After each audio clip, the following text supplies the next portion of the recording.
Nowadays, there's so many distractions for drivers on the road. About 19% of drivers say they browse the internet. And the question on everyone's mind has been, will she run? 10 months ago when she was shot, it was just a matter of, will she survive? As you can see, we've gotten a lot of rain these past 2 days here in the valley. You can tell by looking at storm drains like this one that are overflowing with water. Residents in El Mirage are considering an $8.5 million bond measure for new facilities. It says that his favorite English word to teach his students is inspiration. It was so packed that people were lined up against the wall. Still putting the finishing touches on this downtown development. Its hiring process is effective in selecting the most qualified candidates. Signs just like these are posted all throughout the city of El Mirage. Grijalva spoke in Tucson today, presenting plans that could bring big changes to the job economy. Si ahora persiguen a mejorar el cruce de Douglas. Yo hablé con oficiales al asegurar frontera y residentes de Douglas. Here we got this guy here. Like, that was a gunshot noise. No, that was a gunshot.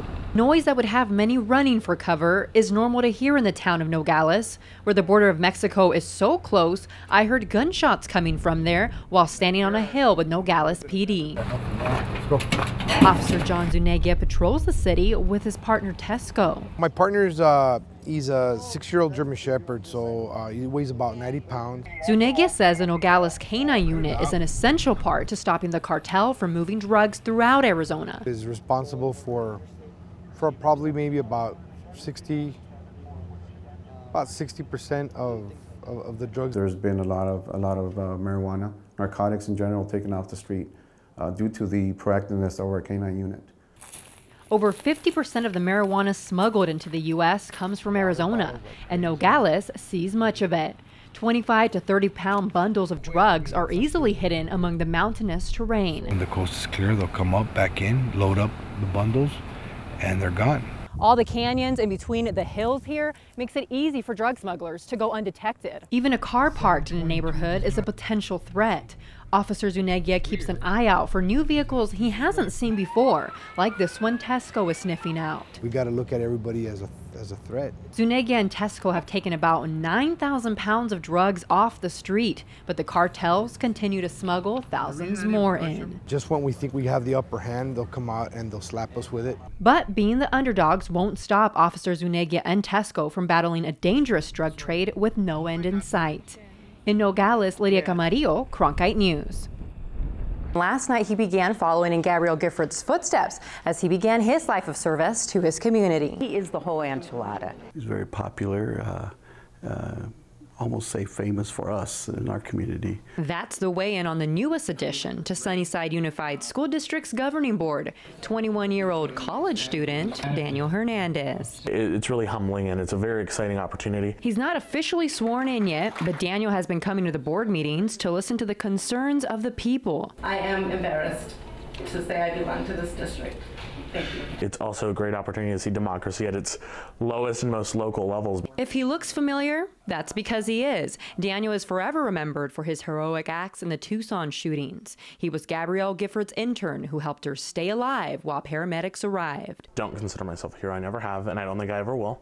As a former Sunnyside student, Daniel knows the system well, but says during his campaign, his recognition was sometimes hindering. Because I would get people who would say, you know, I've seen you on TV, but how does that mean that you're qualified to help run the school district? Daniel saw comments like these as a chance to show the people of Sunnyside that he's serious about making changes within the education system. It was important that they were hearing that I was actually working on education, that I was passionate about it, and that I had a vision. A vision that became crystal clear for Daniel after the tragic shootings on January 8th.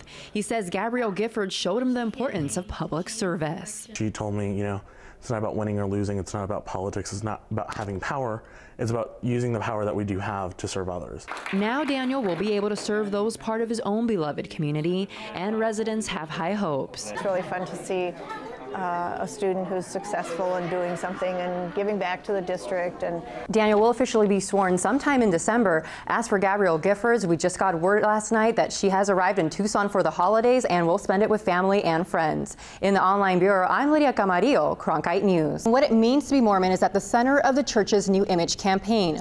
Political experts say it couldn't come at a better time for some of the presidential candidates. The Housley family gets together for what's called a family home evening. So they're in the ocean, and the fish says if you could be any... Laura says being a Mormon is just another part of who she is. We go to church on Sundays together, but Monday mornings we all wake up and do different things. But after researching how Americans perceive Mormons, the Church of Jesus Christ of Latter-day Saints has launched a nationwide image campaign. Over half of Americans had never met a Mormon, and when they did, their misconceptions fell away. Misconceptions like they're not Christians. They say they are. And that they don't follow the Bible. They say they do. The I'm a Mormon campaign uses commercials and advertisements to direct people to their website. It doesn't have anything to do with any particular any campaign, political campaign. Perhaps, but it could have an effect on the Mormon candidates in the race for president. This kind of campaign tends to portray the Mormon Church as very much in the American mainstream. A timely effort, political analyst Michael Neal says, can only benefit candidates like former Massachusetts Governor Mitt Romney and former Utah Governor Jon Huntsman. There's a national conversation going on about the church today, and we want to be a part of that conversation. But O'Neill says the campaign will have no effect on some. Probably the toughest group is the evangelical Christians, who, take the view Mormons aren't Christians. Meanwhile, the Housleys want people to remember them as any other family. The campaign is running until February 2012, and the Mormon Church intends to monitor its effectiveness.